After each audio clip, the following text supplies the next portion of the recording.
Время без 15. 8 уже. Градус. Так, 14, 13, плюс 13 градусов сегодня с утра. Тепло. На улицу еще не выходил.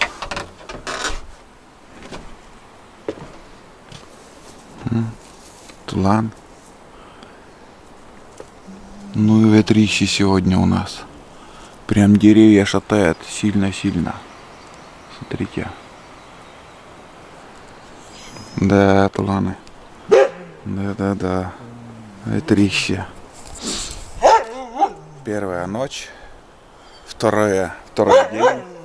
Тайге. Оспач, дугды. Ночевал хорошо. Ночью вставал один раз. 12 часов было. Тихо, штиль на улице было. Выходил на улицу, подкинул одно полено и дальше спать. А лес как-то не то атакуют, косачи, не то лягушкой вроде. Ну, в общем, такой шум, гам стоял. В хорошем смысле. Потому что похоже, что атаковали там косачи. Дугды. И очень много слышно было. 6 часов я будильник делал, ребят, и не мог встать. Просто хочется лежать, отдыхать. В избушке не жарко, а тепло. Вот самое то. Самое то. Сейчас, конечно же, затопим мангал. Первым делом вскипячу чай. И я не знаю. Просто в этой поездке я не знаю, с чего начать, что делать. Как-то вот это бревно что-то похоже на землян. Чуть-чуть надо подкопать с этой стороны, чтобы вообще он особо не прикасался к земле. Вот надо так поддерживать, чтобы не сгнило. Да, ветер сегодня, конечно. Схожу на пару ловушек сделаю, кулемок. И все, что еще? Поблизости куда-нибудь. Тулан тоже уже устал, да, лежать. Кашу в 2 раза ему ложил. Сейчас еще добавим тебе кашки. Съел. Тушенку съел с тушенкой. Сейчас холодный, он хороший, вкусный. Чай.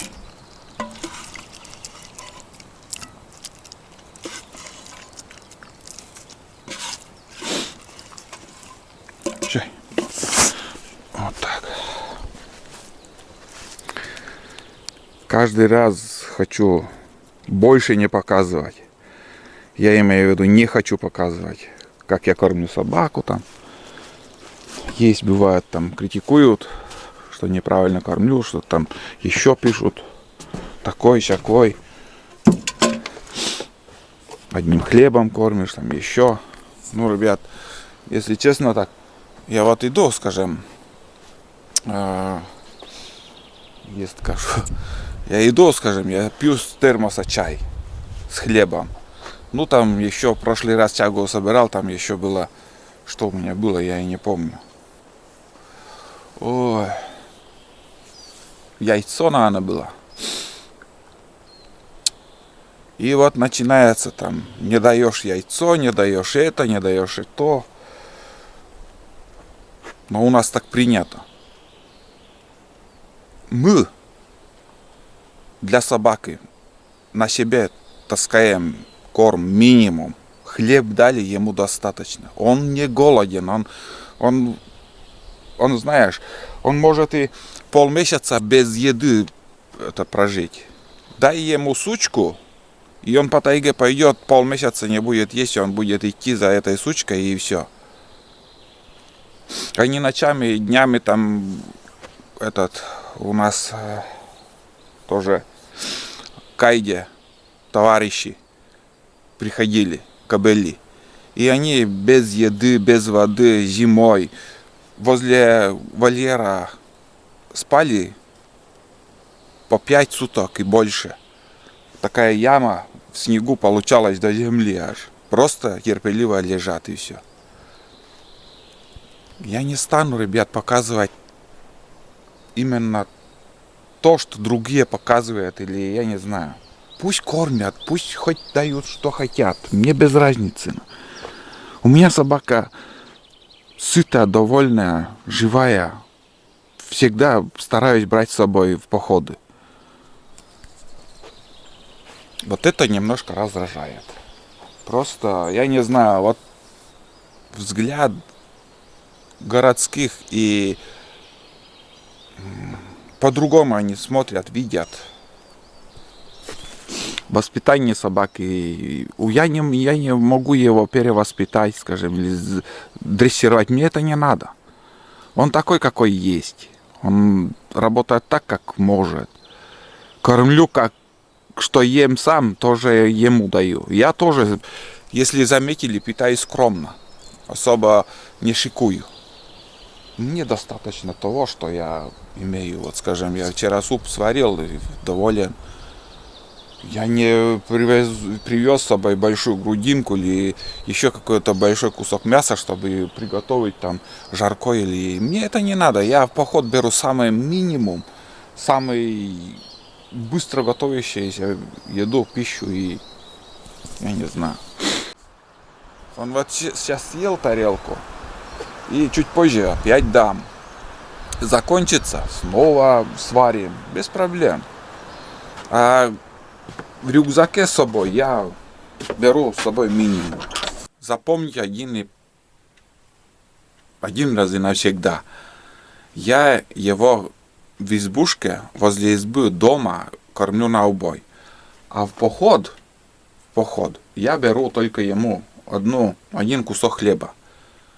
У него ноша легкая, во-первых, и он этот день он переживет. Можно даже вообще не кормить. Побродили, пришли, у него всегда миска с кашей всегда есть. Пусть ест. Бывает даже капризничает, ему очень вкусное что-то подавай. Такого не было и не будет. О. Я не знаю, как еще вам объяснить. Я просто представления не имею. Или зритель всегда как бы что-то новое увидел, там, вот как я кормлю. Или же непонятливые, не хотят понимать, не слышать. Не знаю. Но... Ладно, проехали. Сейчас вскипятим чай и уже позавтракаем. Яйцо у меня есть на завтрак, точно надо съесть, чтобы не испортилось. Вот. Костер уже горит. Хорошо. Сейчас быстро вода закипит на костре. Ой, дымит.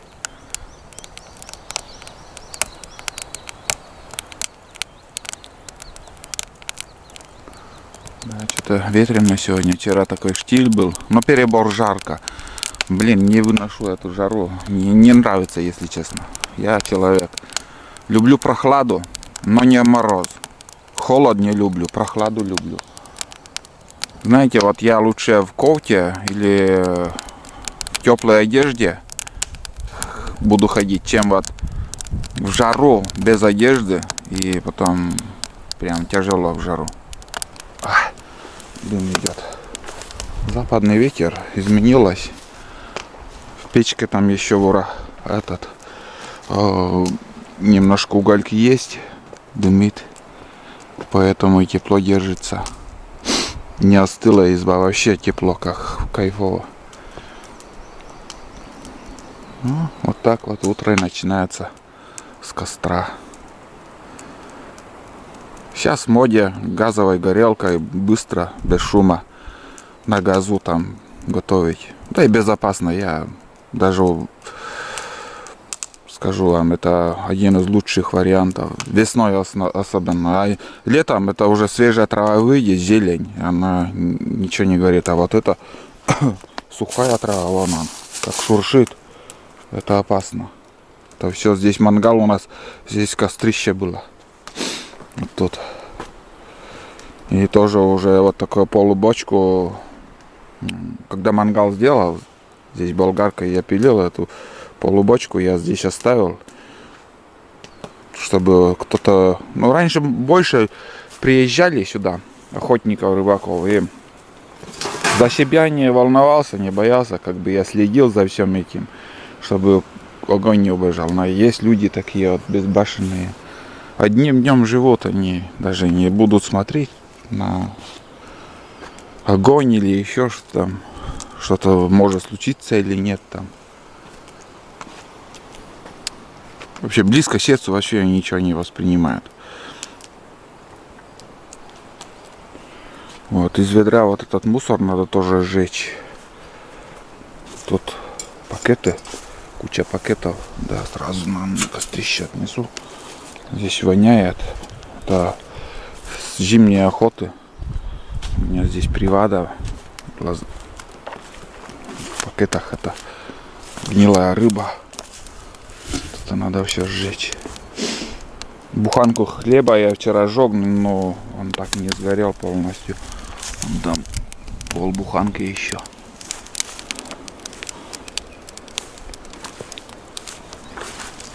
Вот. Избушка хорошо, тепло. Палатка тоже как бы, скажем, если жить где хотел, там и поставил палатку. Но с избушкой не сравнить. Избушка, она и есть избушка.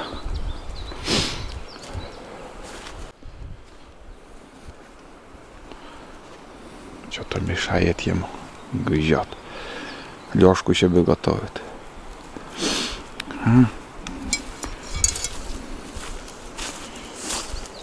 Ай, тулан.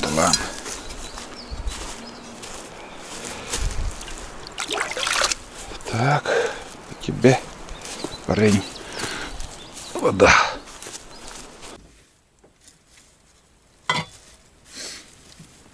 Будем завтракать. Будем, ребят, завтракать. На завтрак приготовил лапшу и 2 яйца сюда еще накрошил. Офигительный завтрак. Просто мне нравится. Обожаю. На скорую руку.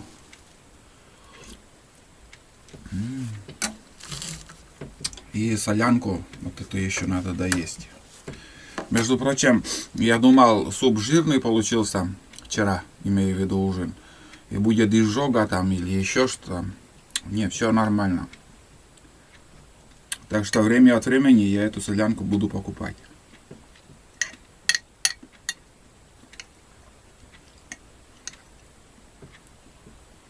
Угу. Прям аппетит открывается, вот когда вот это кисло-сладкий капусту ешь.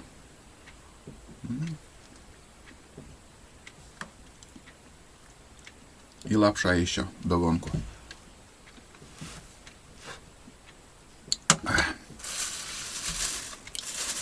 Ну вот, сейчас позавтракаю и схожу куда-нибудь.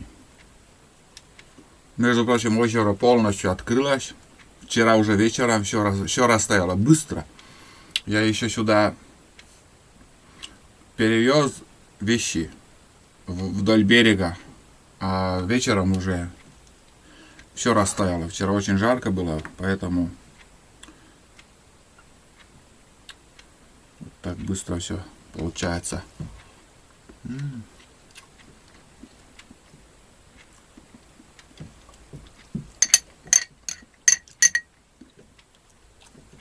Короче, я ем глухинем. Потом уже включусь.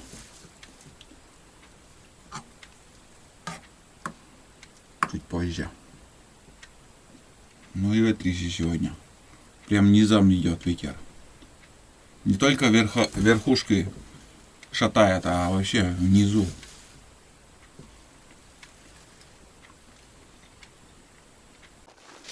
Брожу по лесу. ветрище, ребят. Очень сильное, везде все скрипит. Трески такие, блин. И самое главное, как будто везде ходят медведи, там лоси или еще крупные звери, животные. Постоянно оглядываюсь, иду. Сделал одну кулемку. Сегодня у меня из инструмента вот такая пила от подписчика и топор.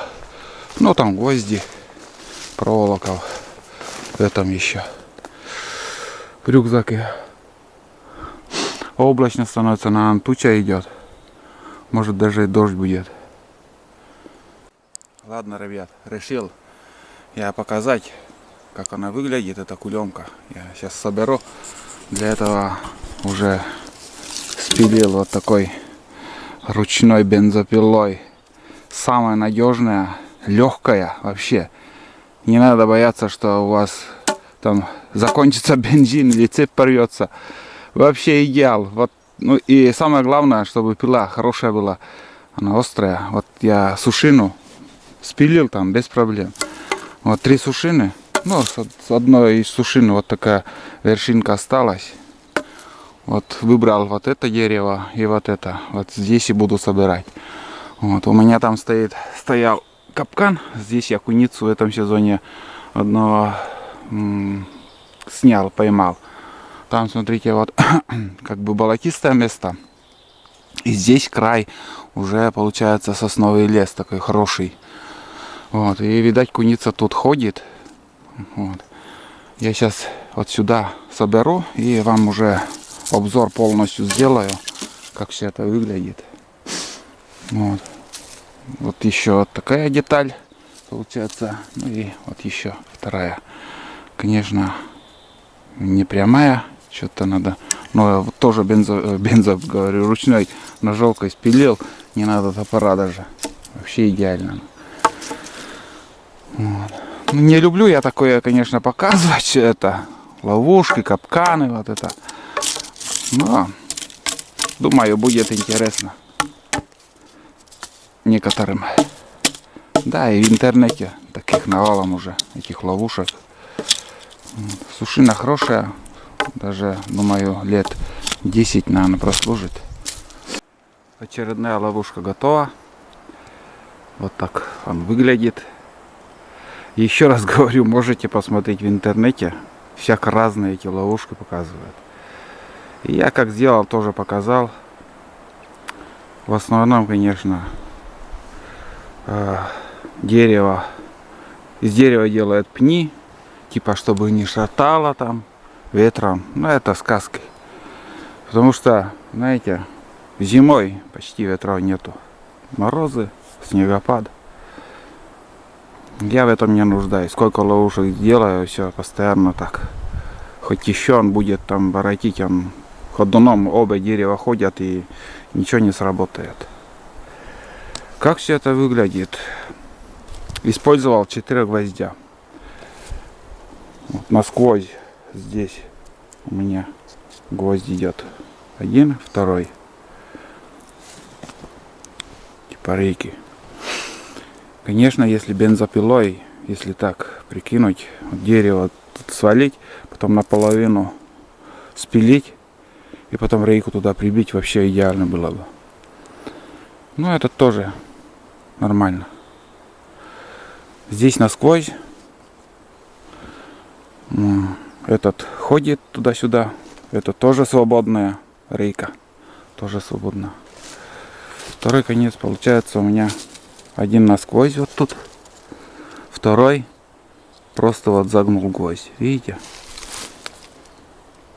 Это для того делается, чтобы я мог вытащить это нижний шест. Вот. Дальше что у нас? Дальше получается насторожки вот эти. Вот. Вот так сделано. Вот. Поближе покажу потом, чтобы понятнее было. Заказывал в Озоне вот такую вот проволоку. Сейчас, наверное, поняли, для чего это. Вот. Проволока. Здесь проволокой привязал и тут. Вот здесь. Обычно мы делаем еще вот этот конец, сюда прибиваем гвозди, веревку, ну, не веревка, а проволока вот сюда привязываем гвозди. Сверху получается вот такой тоже. Ну все, из подручные материалы, все под ногами лежат, бери не хочу, все разное. Отсюда вот так он выглядит. Зимой уже сюда ветки, лапники, там еще снега будет и такой хороший груз будет.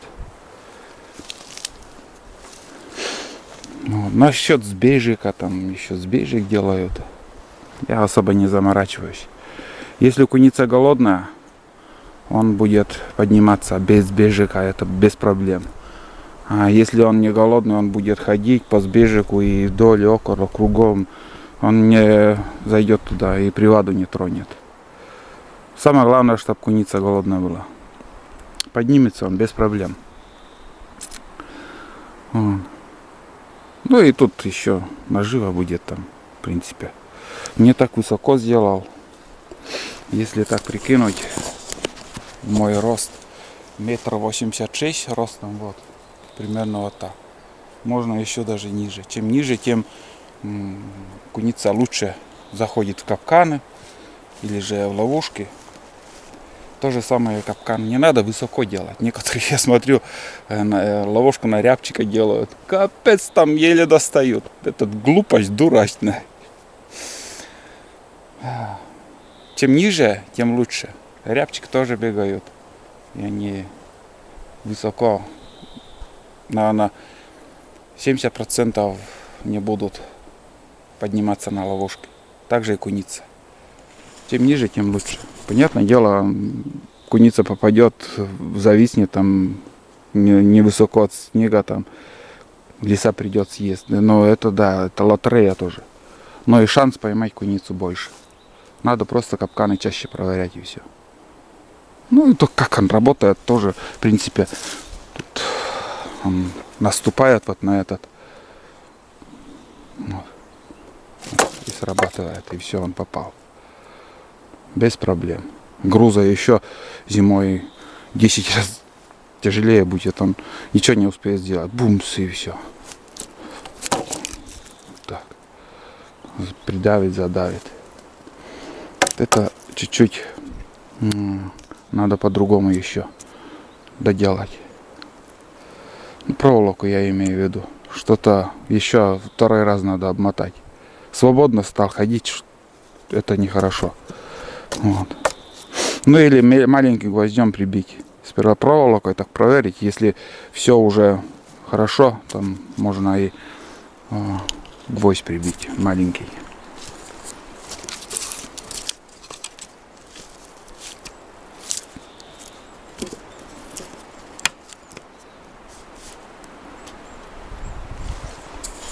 Настораживается быстро, если все правильно сделать.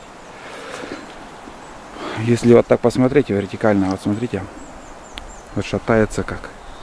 Ничего не сработает, потому что груз давит, просто так это не снять. Это все ерунда. Один сказал, там надо вырубать, там срабатывает. Ничего не сработает, пока куница не наступит. Вот. Ну, примерно все вроде рассказал. Ну, я имею в виду вот так, если прямо посмотреть, вот эта палка вертикальная, если будете делать, сделайте, чтобы вот эта нижняя палка чуть-чуть даже наружу торчала. Если палка будет наоборот, вы не сможете насторожить.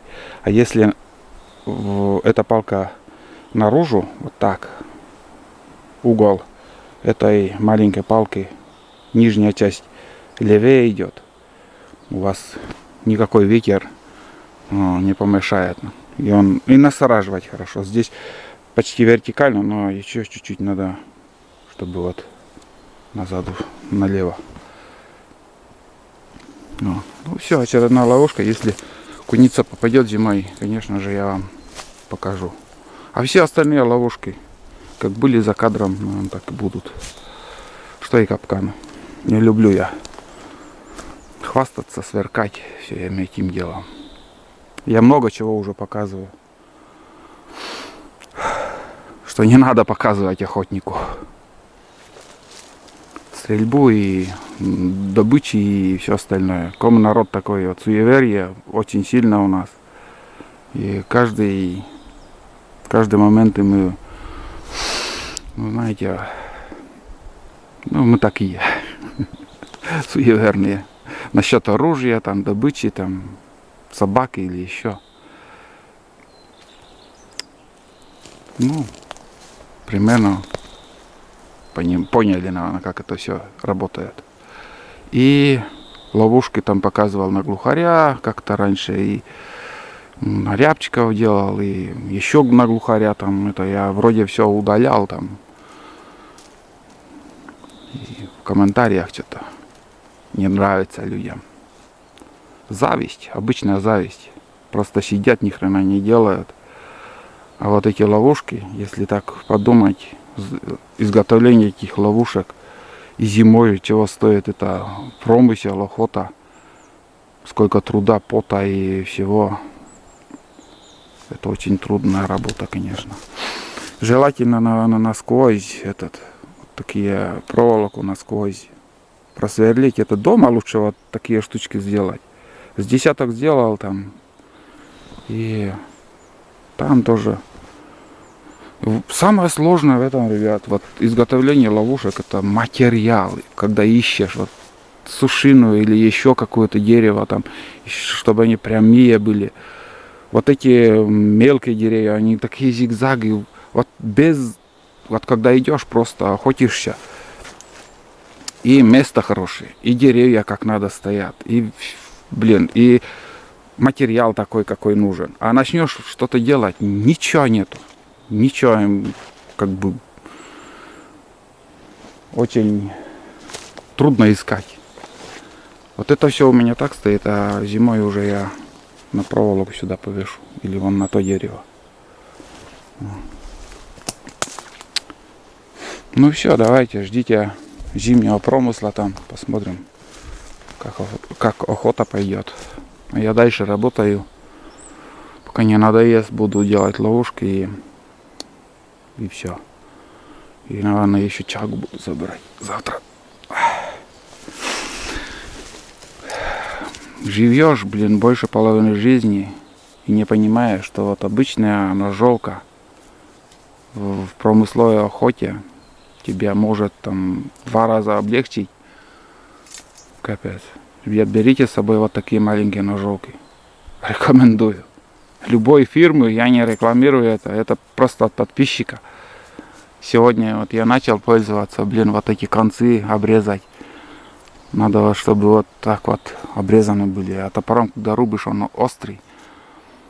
Длина какая нужна там. Поставил, собрал, потом лишнее жик-жик-жик, отрезал и все. Капец, блин. Любую ловушку можно вот этой ножовкой и топором сделать. Все, больше ничего не надо, никакой бензопилы таскать на себе. Хорошая ножовка, хоть чуть-чуть больше, чтобы было удобнее. Вот это как полумесяц.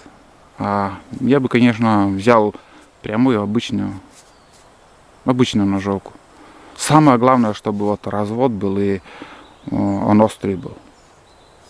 И, блин, 100 раз лучше бензопилы. Вот. Ну все. Не хотел, но показал. Фиг с ним.